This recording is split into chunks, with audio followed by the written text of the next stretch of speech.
Steve, how do you think you placed after a pretty eventful first day? I think we're in a good spot. We probably had a few missed opportunities with the bat to try and get a bigger total, but I think the wickets offered something all day, as we've seen, and we're in a pretty good position, 169 in front. What are they, 4 down? We're in a decent spot. Hopefully it does a little bit in the morning like it did today. So could have been a better day, but we're still in a nice position. How did it feel out there for you personally after a bit of a break? Felt good. Felt in a nice place. I love batting here at Lords. Enjoyed my time out there while I was out there, and left a few in the shed, unfortunately. Steve, do you know if you guys were going to bat first or bowl first? Yeah, I think we're going to bat. Did the way the wicket played, it looked like you guys came out a bit more intent after lunch and sort of a few more sort of shots flying? Is that sort of the way to go on that? And how did you sort of see the wicket, I guess? I didn't feel like I had more intent. It was more just, I think we got a few more loose balls that we could put away. It felt quite tricky. The wicket felt like it was doing enough all day, a little bit too paced, probably a little bit on the slower side, and then one kind of zing through, if that makes sense to you. But it offered something all day. I think even with the older ball, the last few wickets that Rabada got, it felt like when I got out, it got a little bit softer, but it still offered something at that point. So hopefully it's the same in the morning. Steve, what have you made of the way that Bo Webster's attacked his opportunity in the team and the way he batted today? He's done a terrific job. I think he was pretty annoyed at his first 30 balls today. Didn't feel like he could spell bat for a little bit there, but things can turn around really quickly in England, and I think playing in England actually suits him. The way he scores his runs, he scores really square of the wicket.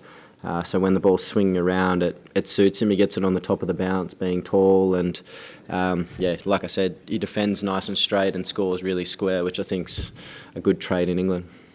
And did you have a good look at the LBW appeal that they sort of had against him that they didn't review? And were you surprised they didn't? I heard it was out. Is that right? Yeah. It looked pretty good to me from the other end. I don't know what actually happened there. I know Bo was in a little bit of pain. I don't think it actually hit his pad. I think it just hit his leg. Someone said they saw Rabada shape to say he might have hit it. Certainly didn't look like that from my view, but I was surprised they didn't appeal more. I don't think many people really went up, to be honest. Where I was like, geez, that looks pretty good. But they had a chance to use a referral and didn't. Put your hand right up. Guys can see with it. So what was the discussion after you were out, before you went out to bowl? Did you have a chat? Was there a bit of give some words before you went back out to bowl? Just to keep it simple, just try and hit good areas for long periods, and hit the top of the stumps. I think. Excuse me. Oh dear. There's been obviously there was a bit on offer.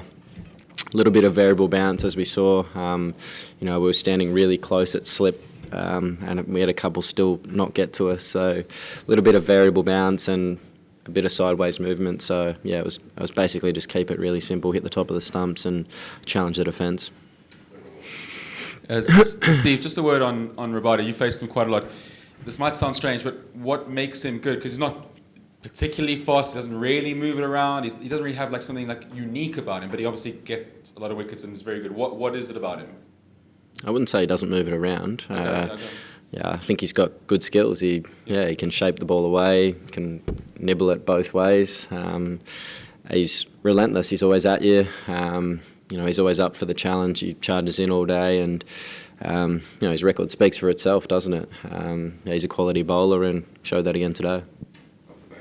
Steve, is there anything you learnt from your lesson today that you might do differently in the second innings when you get a bat in the second innings?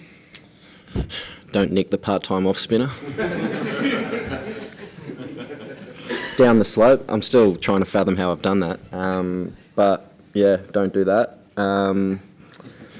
And then, no, I don't know, just play what's in front of us. You know, might take a bit more spin as the game wears on. It's pretty dry. I don't know, the seam might go down as the game goes on as well, potentially. So I think the bounce is going to be variable throughout the game, as we've seen already on day one. So, no, just play what's in front of us, and yeah, hopefully we can get a few early ones in the morning and sort of go through them and have a bit of a lead. That's the ideal scenario for us right now. Steve, last time you were here for a test match, obviously you came up against a batting side that came at you a little bit harder than perhaps happened today. Were you surprised by how South Africa let you guys bowl to them a bit in the way they did? I thought the guys bowled pretty well, to be fair. It's not the easiest surface to just come out and try and wallop it either.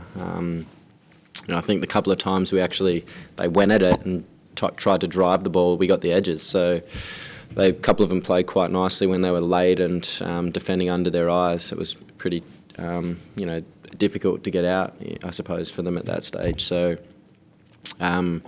it's the kind of wicket, I think, where you've got to be solid in defence, and then when you get a loose ball, pounce on it. That's key. So, the boys bowled really well tonight. In terms of how the ball, is the ball, do you sense it's going softer? Obviously, you guys had a tough time at the top of your innings getting through it. Do you think getting through the first 20-odd overs makes a big difference? Yeah, what are we at, 20-something right now? I'd say probably 40 maybe, it gets a bit softer. It's kind of general in every game almost that we play, particularly because the surface is a little bit abrasive as well. But even when it got soft, Bo was out there at that stage and he said it was still offering something as well. So, that might change as the game goes on. But, it was a day one wicket, but we'll see.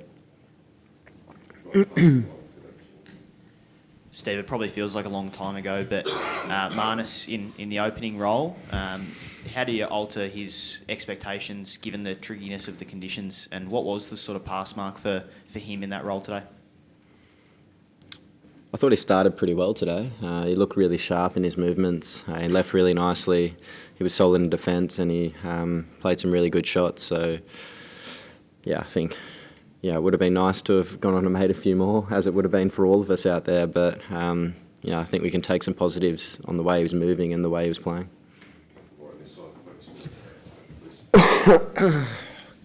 Steve, were you guys surprised at all at, the way the surface played relative to how it looked? It looked pretty, straw-coloured, but were you expecting it to do a bit before the game? I feel day one here, it always offers a little bit of something, even when it looks, the colour of the wicket was quite white. It wasn't a green wicket, I suppose, that you see, but I've seen one-day wickets we've played here where it's been similar and it's actually seamed quite a bit, particularly with the newer ball. So I always feel like it offers something, particularly early on in the game. As the grass dies down, I think it's going to offer less, but I wasn't too surprised that it was offering what it did. I thought it would be pretty slow, given how dry it looked. Kind of played as I thought it would, in a way. Steve, Alex Carey would have been disappointed with that drop catch. Was there anything do you think that happened there that threw him out of his normal position for catching that, and how did he kind of react afterwards? Because I suppose it's not an easy thing. Yeah, he was fine after. I think it was just one of those ones that just swung a little bit on him, which can happen with the Dukes ball. You quite often see the ball go past the bat and it swing late. It was one of those ones that just swung a little bit on him and got himself in a bit of an awkward position with where it got to at his chest, I suppose. It's a tricky place to catch behind the wicket sometimes when the ball does that. And, he's been keeping so well the last 2 years. So, we're all allowed to drop him every now and again. Steve, just obviously, when you talk about Mitch, Pat, and Josh, we know how good they are. They've proved it over a long time. But just the fact that at this stage of their career, they are able to bowl 6-7 over spells on warmish days and keep that intensity up, what kind of a luxury is that, especially on a day where probably you didn't get the kind of total you wanted? Yeah, they've done it for a long time, haven't they? And today was no different. I thought they all bowled really nicely.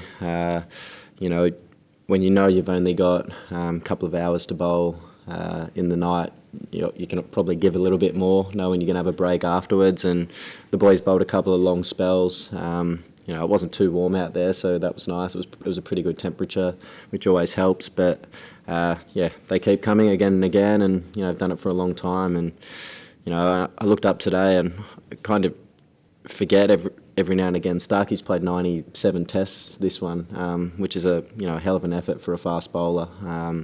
He's just relentless with his body, and he's a tough character. He bowls through a lot of pain and things like that. So the three have been great, and hopefully they can come again in the morning and make a few early inroads.